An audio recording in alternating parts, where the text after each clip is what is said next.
Thank you for coming to my talk on Survey Design Essentials. I'm Catrin, a Senior Consultant here at Nimble Approach. In this video, we're going to be talking about publishing your survey, sending it out to people, making sure that they've kind of got the survey in front of them so they can complete it.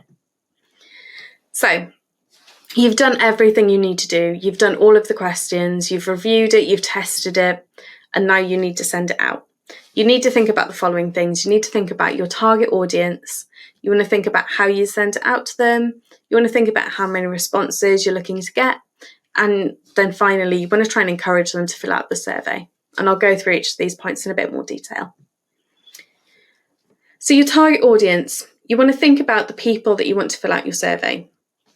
This could be absolutely anyone and everyone. It could, you want to send it to the general population, or you might want to speak to more specific people, like in a certain age bracket, certain gender, certain kind of job role. You might want to send it to people who have children. You might want to send it to people who don't have children, that kind of thing. You really want to think about it and write these things down. You want to make sure you're getting the right responses from the right people. So what you can do is you can add a screener before a survey. So what that is just asking questions kind of like, are they, asking about what age bracket they are, asking about their job role. If they don't then meet those criteria that you need, you can just push them out of the survey so they don't get to those questions then at the end. You want to make sure you've got a really good intro as well. So I went through intros in a previous video. You want to make sure they describe the person that you want to complete the survey. It might be that you've kind of screened a few people out because they'll read the intro and go, oh, this isn't for me because this is about people with children and I don't have them. And then think about how you're sending it out and how you're advertising it as well. Think about the type of people that you're trying to get, where they might go, what they might use. You don't really want to use kind of, say, TikTok, Instagram for kind of maybe older people because the general population might not use that, but it might be better for kind of younger people, teenagers. So you really want to think about that. So reaching your audience. So these are a few things that is really useful to think about. For people maybe in specific job roles, is there any communications that regularly go out to your target audience? If you're in an organisation, you want to check with your comms team. They might be able to include something in a newsletter that's already going out to that target. Do they all go to the same place regularly? Think about kind of physical locations. As people with young children, do they go to schools? Do they go to kind of baby and me classes? Can you kind of maybe target those and ask them to maybe either send the survey out on your behalf, or can you kind of maybe take some physical copies of the survey there as well? Should you send the survey out in different formats? The answer is always, you need to think about this. You can't assume that all of your users are online or they check their emails. It might be because they're in a certain role, they've got access to a newsletter, they might not always read them. Think about accessibility as well. If you're talking about the general population, then not everyone is online. Not everyone has an email address. They might not even kind of have access to somebody with the internet.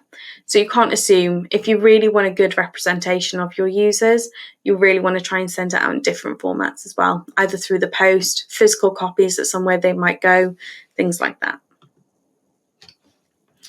The sample size and number of responses, I could probably speak for about an hour just on the sample size, number of responses. It's not an easy question to answer, but I will try and simplify it as best I can. So you want to try and think about kind of the size of your target audience if you can. You want to think about who your target audience are, how they complete your survey, your ability to reach them as well. They might be really hard to reach because they are offline. You need to think about things like margin of error. So the number of people whose views and opinions are going to be very different from the general results. It can all start getting a bit tricky then. My tips, and this is very dependent on the type of survey, the type of user, but is to think about your target audience and then think about kind of a percentage of those you're going to send it to. You want to think about how many you want to complete it. I'd recommend at least 4 times the number of responses, and that's being really optimistic. Maybe even 10 times the number of people you want to complete it, because the number of people who will complete your survey is going to be a little bit low. This is not something to think about if you're doing a continuous feedback survey that's always there, asking kind of how they'd rate their experience. This is more kind of a one-off targeted thing. There's loads of reading online about kind of sample size, things like that. If you're really worried, I'd recommend doing some extra reading on it. But what you can do is you can encourage responses. These can range from reminding them about your survey. They might have forgotten, they might be too busy. Set a deadline if it's not a continuous survey. They know exactly how long they've got then to complete it. You want to tell them why they should complete it.